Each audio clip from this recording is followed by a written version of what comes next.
बिस्मिल्लाहिर्रहमानिर्रहीम। मोहम्मद ज़ुबैर। आज हमारा पहला लेक्चर, पहली वीडियो माइक्रोसॉफ्ट एक्सेल के लिए, और इस माइक्रोसॉफ्ट एक्सेल में हमने फार्मूला और फंक्शन पे भी काम करने और कैलकुलेशन वर्किंग जितनी भी हो रही है उस पर हमने काम करने। तो मैं स्टार्ट लेता हूँ माइक्रोसॉफ्ट एक्सेल का। पहले आप लोगों को माइक्रोसॉफ्ट एक्सेल के इंटरफेस के बारे में बताऊँगा कि माइक्रोसॉफ्ट एक्सेल इंटरफेस क्या चीज़ है। उसके बाद हम आगे जो है बढ़ेंगे। हमारे पास माइक्रोसॉफ्ट एक्सेल इंटरफेस में जो है सबसे ऊपर एरिया को जो आपको नज़र आ रहा है, यहाँ पे हमने नेम्स लिखे हुए हैं, जैसे ऑफिस बटन है, न्यू वर्जन में ऑफिस फाइल है, क्विक एक्सेस टूल बार है, नेम बॉक्स है, सेलेक्ट ऑल बटन है, रो हेडिंग्स है, सेलेक्ट स्क्रॉल लेवल है, स्टेटस बार है, इसी तरह रिबन्स है, टाइटल है। तो हमने इसको पढ़ना है। हमारे पास यहाँ पे हम देखते हैं कि इस कॉर्नर एरिया को हम कहते हैं control bar.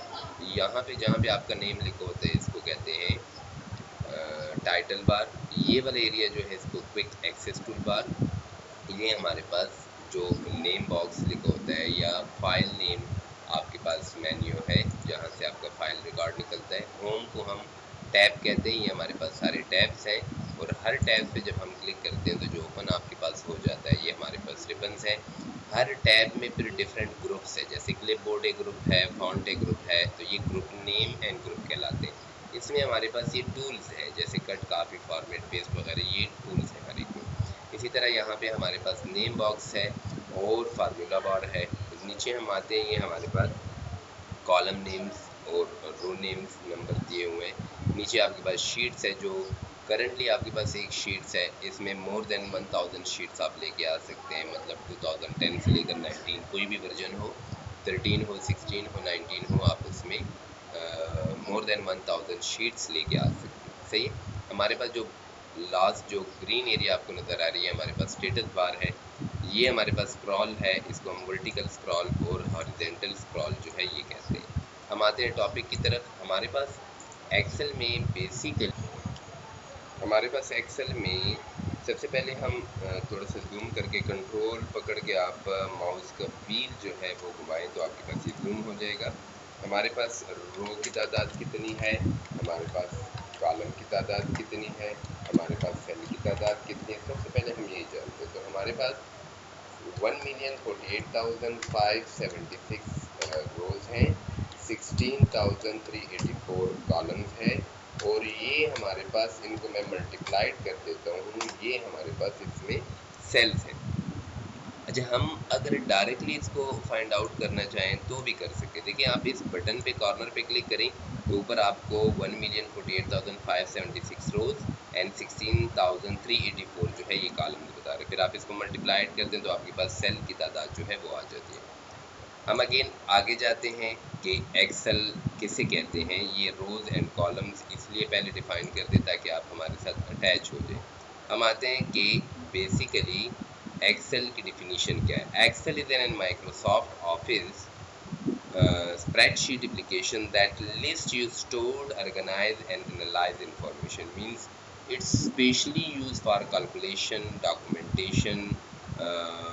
Sometime we can say that कि ये हमारे पास बहुत सारे फार्मूले यूज़ करने के लिए इस्तेमाल होता है। तो हमारे पास यहाँ पे हम आ जाते हैं कि हमने रो, कॉलम और सेल की तादाद फाइंड आउट कर ली है।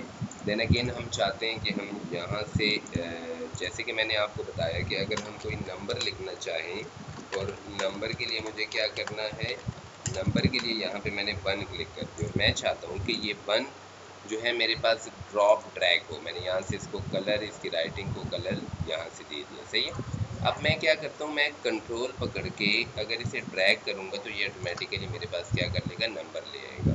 अगर अगेन मैं नंबर लेके आना चाहता हूँ और मैं इस नंबर को कलर भी देना चाहता हूँ तो मैं राइट क्लिक बटन का इस्तेमाल करूँगा, और जैसे ही मैं राइट क्लिक छोड़ूँ, फर्स्ट है कॉपी सेल, आपके लिए सेल जो है वो कॉपी कर देगा। देन अगेन मैं क्या करता हूँ, मैं चाहता हूँ कि मेरे पास जो नंबर है ये मेरे पास सीरीज वाइज आ जाए, तो आपने ड्रैग करना है, छोड़ देना राइट क्लिक को, तो फिल सीरीज ऑप्शन है कि 1 2 3 4 5 ये आपके पास आ जाए।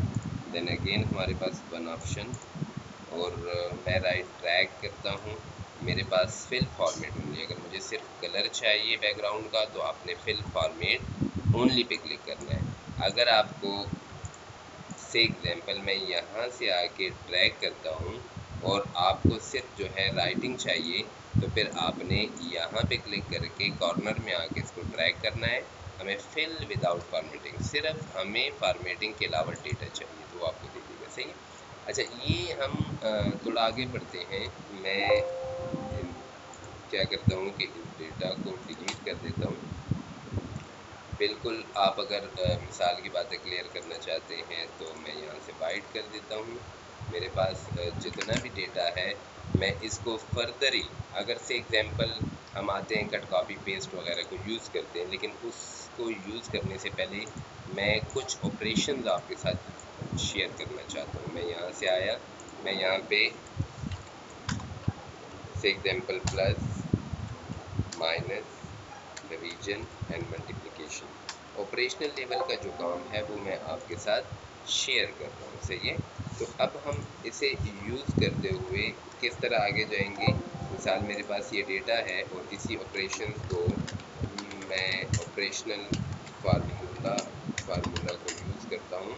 क्योंकि आप लोगों का आज फर्स्ट दिन है तो मैं आप लोगों को अटैच करना चाहता हूँ। मिसाल की बात है, मैं यहाँ पे प्रोडक्ट लिख देता हूँ, यहाँ पे मेरे पास प्राइस आ जाती है, यहाँ पे मेरे पास क्वांटिटी आ जाती है, और फिर मेरे पास जो है वो टोटल अमाउंट जो है वो मैं लेके आना चाहता हूँ। तो यहाँ से हम कर सकते हैं कि हम टोटल अमाउंट ले आए। जैसे मैगजीन,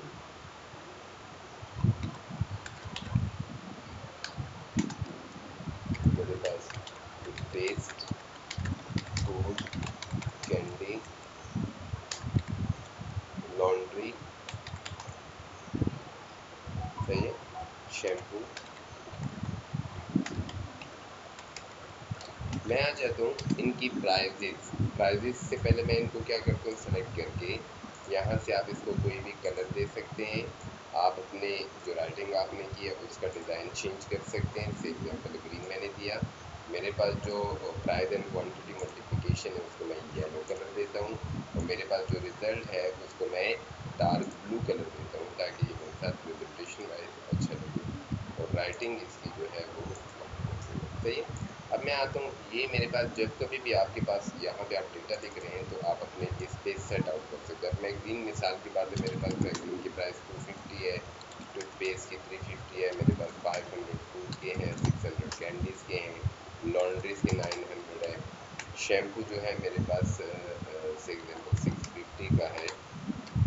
तो ये डेटा मैंने लिख लिया। सही है। इसी तरह मैं सिंपल क्वांटिटी लिख रहा हूँ। ये मेरा क्वांटिटी लिखना, मिसाल मैंने 10, 20, 20, 30, 20, 15, 25, ये मैंने इस तरह, ये इंटर के साथ आपका नेक्स्ट कॉलम या एरो की के जरिए आपका यूज होगा।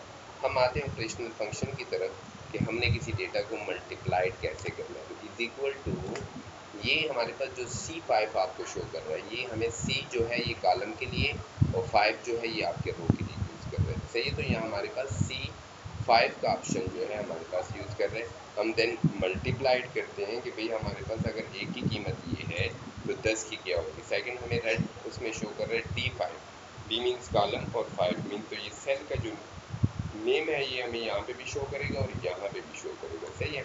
मैं इसको इंटर करता हूँ तो मेरे पास ये रिजल्ट जो है ये इसके लिए आ जाएगा। कंट्रोल डी करें, ये हमारे पास मल्टीप्लाइड करने के लिए फार्मूला होगा। अच्छा, हमारे पास यहाँ पे हम आते हैं सेकंड जो हमने प्रोडक्शन की उसके हवाले, यहाँ पे अभी हम सब्ट्रैक्शन के बारे में बात करेंगे कि सब्ट्रैक्शन किस तरह की जाती है। जैसे कि चीज़ की मैंने परचेजिंग कर ली, जो प्रोडक्ट यानी जो प्रोडक्ट मैंने परचेज़ की, मिसाल की बात 2000 की, ये 3000 आइसक्रीम की, हॉट डॉग मैंने 5000 के किए, सी फूड मैंने 6000 के, सैलड मैंने 1500 के किए। ये मैं अगर ऐसे करता हूँ कि मैं ये यूनिट के हिसाब से, परचेज यूनिट इतने हुए और सेल यूनिट इतने हुए और मेरे गोदाम में कितना माल रहा, मैं उनके बारे में अगर बात करूँ तो गलत नहीं रहेगा। मैं इसी तरह सेल यूनिट बता देता हूँ कि भाई मेरे पास सेल यूनिट इतने थे और क्लोजिंग स्टॉक इतना था। एग मिसाल की बात है, मेरे पास 1000 डजन थे, कैबिज मेरे पास 2500, ब्रेड 1000, जैम मेरे पास 500 थे, मिल्क कॉटन्स जो थे मेरे पास 400 थे।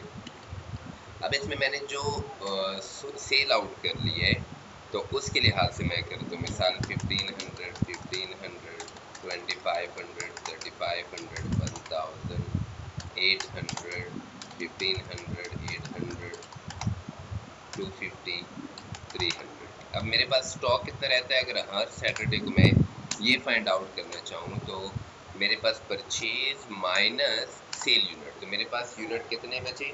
आप सिलेक्शन करके कंट्रोल डी का बटन दबा सकते हैं या इसको ट्रैक कर सकते हैं, तो ऑटोमेटिकली मेरे पास टोटल स्टॉक कितना था, ये मैंने आल्ट प्लस प्लस आप करें तो प्लस निकल आएगा, या दूसरे तरीके से इज इक्वल टू सम लेके आप प्लस का फार्मूला भी यहीं पे इस्तेमाल कर सकते हैं। ये मैंने प्लस का फार्मूला आप सिलेक्शन कर लें, सिलेक्शन के बाद आप आ जाए एंटर कर लें।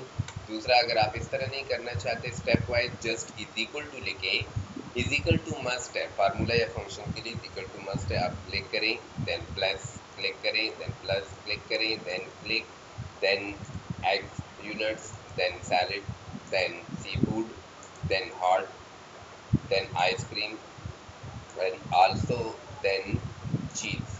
ये आप जब कर लें तो इसको एंटर कर लें, ये टोटल, तो आपके पास ये जो है ये क्लोजिंग स्टॉक। अगर आप गोदाम चेक करते हैं, यानी जहाँ पे आपका गोदाम है या स्टॉक आपका क्लोजिंग है, शॉप में है, तो at last after a few days अगर आप चेक करना चाहते हैं तो ये आपको क्लोजिंग स्टॉक अकॉर्डिंग टू, तो आप रियल में वहाँ पे चेक कर सकते हैं कि हमारे पास लॉस यूनिट है या नहीं है। तो आप एक कॉलम दूसरा बना के, अगर आप गोदाम गए और आपके पास लास्ट यूनिट है तो आप कर सकते हैं कि यहाँ पे मिसाल में गया तो मेरे पास ये यूनिट जो थे 480 थे, तो आप इजीली आइडेंटिफाई कर सकते हैं कि 20 यूनिट क्यों कम है। तो ये आपके लिए, अगर कोई चोरी चकारी हुई है या कहीं पे माल ज़्यादा निकल चुका है या गोदाम स्टोर कीपर ने जो है वो गिनने में गलती की है, तो यहाँ से आप क्या कर सकते हैं, इजीली फाइंड आउट कर सकते हैं। हम आते हैं, अगर हमारे पास कहीं पे ऐसा हो कि हम डिवीजन का सिलसिला करें, मीन्स हमारे पास, मैंने यहाँ पे कॉलम्स बनाए हुए हैं और मैं क्या करना चाहता हूँ, मैं डिवीजन करना चाहता हूँ। तो डिवीजन का मैं थोड़ा सा एक प्रोसेस कर लेता हूँ। चीज़ में मेरा जो रॉ मटेरियल मेरे प्रोडक्ट में यूज़ हो रहा है वो से एग्जांपल चीज़ में 100 रुपीज़ का यूज़ हो रहा है, वर्क इन प्रोसेस पे मेरी कॉस्ट आ रही है 250 है, और फिनिशिंग पे मेरी कॉस्ट आ रही है से एग्जांपल 200। ये टोटल मैं इसको क्या करता हूँ, आल्ट प्लस प्लस आप कर सकते हैं, मेरे पास 550 कॉस्ट आई। अगर मैं निकालना चाहूँ कि भाई मेरी 550 कॉस्ट आ रही है, से एग्जांपल मैं ऐसे कह दूंगा कि मेरे पास 10 यूनिट बने, कितने यूनिट बने, 10 यूनिट, और उस पर 550 कास्ट आ रही है, तो एक यूनिट की क्या कास्ट है, तो आप is equal to total cost को डिवाइड कर दें यूनिट पे, तो आपके पास एक यूनिट की कास्ट आ जाएगी। सही है, अगेन मैं डिफाइन कर रहा हूँ, मेरी आइसक्रीम पे कास्ट आ रही है से एग्जांपल 6000, वर्क इन प्रोसेस जो मशीनरी पे प्रोसेस हुआ उस पर मेरी से एग्जांपल 50,000 कॉस्ट आई, फिनिशिंग पे जो रैपर वगैरह है उसकी जो प्रिंटिंग है, वो जो कोल्डनेस है, वो सारी फिनिशिंग मैंने उस पर जो की उस पर मेरी 48,000 आई। अब मैं इसको टोटल करता हूँ तो ऑल्ट प्लस प्लस आप कर सकते हैं, सही है। देन अगेन मेरे पास कितने यूनिट बने, से एग्जांपल मेरे पास टोटल यूनिट जो बने हैं वो 15,000 यूनिट बने हैं, सही है। और यहाँ पे आके मैं इज इक्वल टू ये टोटल यूनिट को डिवाइड करता हूँ, आपके यूनिट टोटल कॉस्ट को मैंने डिवाइड किया यूनिट मैन्युफैक्चरिंग पे, तो ये आपके पास इसकी कॉस्ट 6.9 रुपीज़ यानी 7 रुपीज़ कम तकरीबन आपकी आइसक्रीम पे कॉस्ट आ गई, फिर आप उसे सेल प्राइस कर सकते हैं, सही है।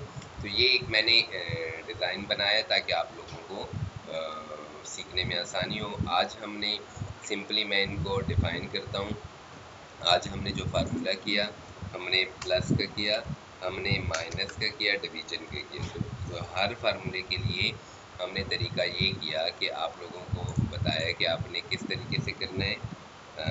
इज इक्वल टू लगा के प्लस करने के लिए आपने सेल प्लस दूसरा सेल, इस तरह डिवाइड करने के लिए टोटल मैन्युफैक्चरिंग कास्ट को हमने यूनिट पे डिवाइड किया, इस तरह माइनस करने के लिए हमने परचेज यूनिट को सेल यूनिट से माइनस किया, तो हमारे पास आ गया। ये आज का आपका लेक्चर था। वीडियो को सब्सक्राइब करें ताकि नेक्स्ट वीडियो आपके लिए आसानी से आप तक रसाई कर सकें। शुक्रिया, अल्लाह हाफिज़।